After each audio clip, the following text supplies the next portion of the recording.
साल 2025।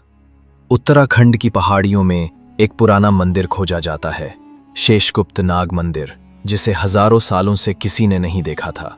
लेकिन ये कोई आम मंदिर नहीं, ये मंदिर सम्राट अशोक के जमाने में छिपा दिया गया था और इसकी रक्षा करते हैं नागवंशी साधु जो आज भी जीवित हैं, या शायद उनकी आत्माएं। कहानी शुरू होती है एक युवा इतिहासकार आरव से, जो भारतीय इतिहास के गुमनाम पन्नों को खंगाल रहा है। उसे एक प्राचीन ताम्रपत्र मिलता है जिसमें लिखा है, वह जो नागपंथ को जगाएगा, सत्य और विनाश दोनों को साथ लाएगा।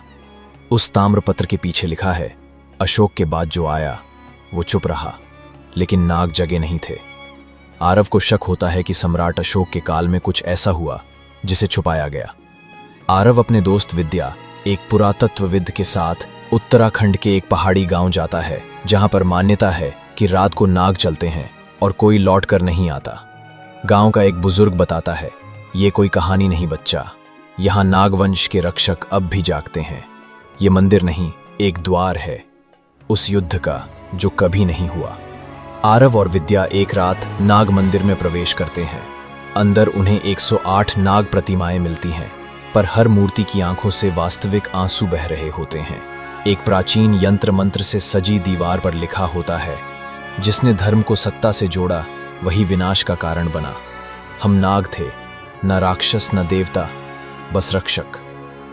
आरव समझता है, नागवंश कोई कल्पना नहीं, एक प्राचीन गुप्त संगठन था जो राजाओं की गलतियों को रोकता था, लेकिन किसी ने उन्हें धोखा देकर शापित कर दिया।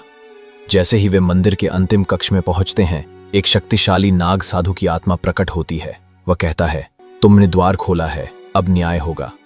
अशोक ने अहिंसा को चुना, लेकिन उसके सेनापति ने युद्ध की योजना बनाई थी।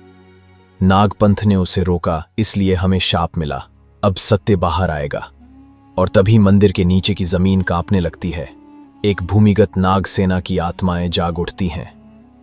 आरव वो ताम्रपत्र दुनिया के सामने लाता है, जिसमें साबित होता है कि भारत के इतिहास में एक गुप्त नाग संघ था जो धर्म, नीति और सत्य की रक्षा करता था। वह बताता है कि इतिहास को बार बार बदला गया सिर्फ सत्ता बचाने के लिए। लोग चौंक जाते हैं और इस खुलासे के बाद एक नई बहस शुरू होती है। क्या हमें इतिहास को फिर से देखना होगा? आरव आखिरी बार मंदिर जाता है। वहां एक दीवार पर उकेरा होता है, जब अगली बार धर्म और सत्ता में संघर्ष होगा, नाग फिर जागेंगे।